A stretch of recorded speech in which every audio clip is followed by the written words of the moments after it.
Avant le royaume, avant les guerres,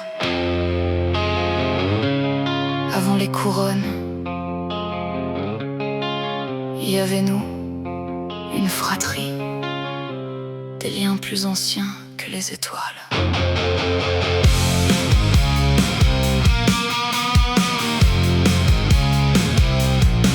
Avant même que le destin grave nos noms dans la pierre, avant les larmes, avant les ruines, avant les cimetières, j'ai grandi entouré de visages familiers, des âmes liées à la mienne bien avant de respirer. Parmi eux se tenait Capir à mes côtés, comme un reflet vivant impossible à séparer. Même sang, même douleur, même lumière dans les yeux, comme deux moitiés d'un tout défiant, même les dieux. On pouvait se disputer jusqu'au lever du soleil, se lancer des regards froids, des mots parfois cruels, mais au fond nous savions sans jamais le dire que rien dans l'univers ne pourrait nous détruire. Quand je tombais, il tombait, quand je saignais, il saignait, quand le monde brûlait, il restait. Certaines personnes deviennent une famille. Nous étions nés liés, nous étions des enfants de cristal, perdus sous les étoiles, des âmes reliées par quelque chose d'immortel. L'enfant adoré, l'enfant condamné, mais jamais vraiment seul, car derrière moi il y avait eux.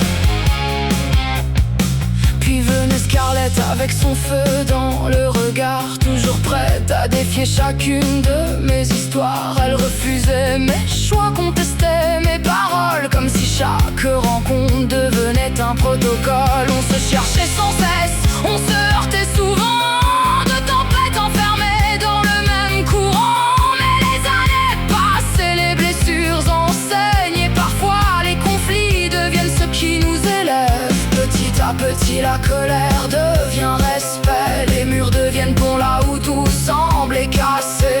Elle m'a appris qu'aimer ne signifie pas céder, mais parfois affronter ce qu'on veut protéger. Puis il y avait celle qui représentait le calme, la lumière, l'espoir. Grâce même son nom, on semblait porter une prière. Elle n'avait pas besoin de parler pour assurer sa présence, suffisait à tout apaiser. Quand les doutes revenaient, elle était là. Quand les peurs revenaient, elle était là. Quand le monde semblait trop lourd, elle était là. Mon encre, mon refuge, mon équilibre, la seule capable de voir au-delà de mes masques. Puis un jour, elle est partie, et quelque chose en moi n'est jamais revenu. Même aujourd'hui son écho traverse encore mon cœur, même aujourd'hui son âme habite encore ma douleur. Parce qu'au fond, Grace n'était pas seulement ma sœur, elle était une partie de moi. Nous étions des enfants de cristal, perdus sous les étoiles, des âmes reliées par quelque chose d'immortel. L'enfant adoré, l'enfant condamné, mais jamais vraiment seul, car derrière moi il y avait eux. Azura restait souvent silencieuse, comme une vague tranquille dans une mer dangereuse. Pas besoin de discours ni de grandes démonstrations, sa présence suffisait à rétablir l'équation.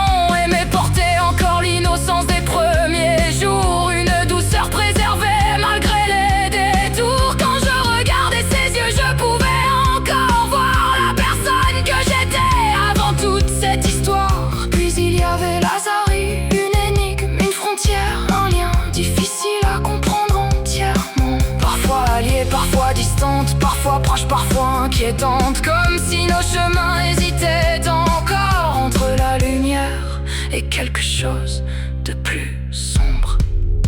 Les royaumes tombent, les empires disparaissent, les étoiles meurent, mais certains liens refusent de s'éteindre. Nous étions des enfants de cristal, perdus sous les étoiles, des âmes reliées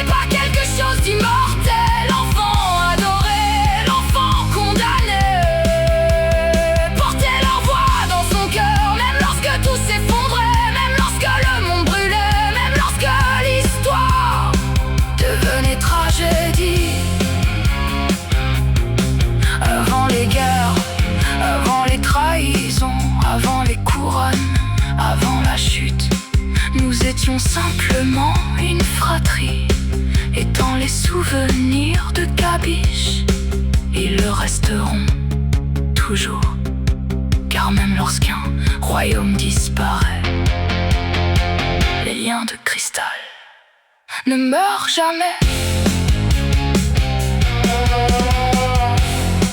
Les liens de cristal ne meurent jamais.